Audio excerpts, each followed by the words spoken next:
All right, guys, Willie's gone. It's daytime now. He had to go away.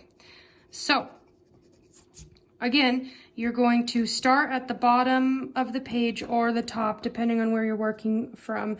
The end of the page is what I should say. You're going to start at the end of the page with your shade. And in order to achieve the shade, you need to press as hard as you can without ripping the paper with your colored pencil. It's a good idea to practice that gradual transition a little bit before you go into it.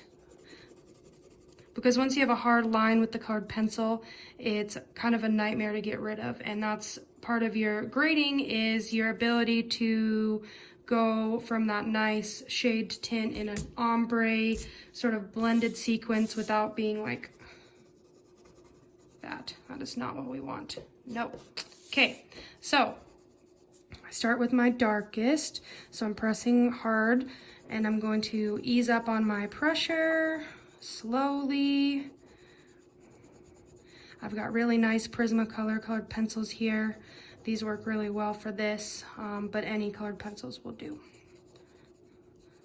So notice again, I'm not working section by section. I'm just focusing on my entire area. And I'm reducing my pressure, lighter and lighter and lighter until I'm pretty much applying no pressure.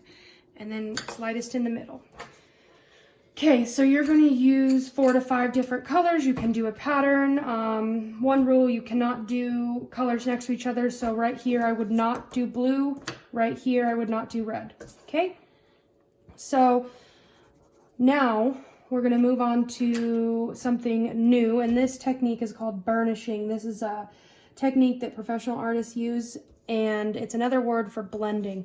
So you're going to need a white colored pencil for this, and you're going to begin in the middle where you're with your tint, where your lightest area is. Your lightest version of the color is your tint. So you're going to begin in the middle where your tint is, and you are going to press really hard and color in small little baby circles. You really got to keep your pencil sharp for this one. And what it's doing here is it's blending the pigment or the pencil with the paper, and it's given us a nice finished look, a nice shiny, you can't really tell, but a nice shiny finished look, and it's helping us blend these pigments together. So if you did run into trouble with that gradual gradient and you have hard lines, this is a very good technique for getting rid of those hard lines. So it's okay if you draw over, we can re-outline those after. I did that over here. So we're just going to keep up our tiny circles, applying a lot of pressure. Do not do this, that won't work. Okay, it's got to be tiny circles. That's what blends the colors together, stirs them together like you're stirring a batter to make a cake or something. So you have to do the small circles, you have to keep your pencil sharp.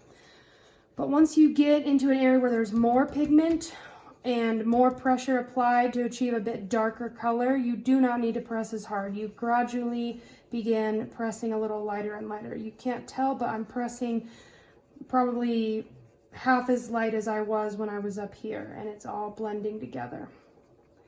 And we're going to continue this. Still trying to communicate our gradient here is what you would call this, from light to dark. So we're just working with this. This would be a good time to sharpen my pencil. And I'm pressing very light now, just blending it all together, getting that look kind of going. We're going to do the same thing on the top section. It's okay if you go over your black lines, you can cover them up later, or you can work section by section, it's up to you. And you're burnishing, blending the pigment and the paper together. As you can see, the duller my pencil becomes, the more difficult this is. Got to keep your pencil sharp.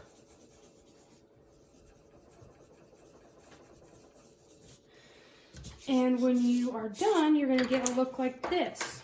So You may need to go over the top again, which is fine, and kind of even out your gradient, because I kind of got my color a little bit light over here where it's supposed to be a little deeper. You don't want it as light here as it is in the middle.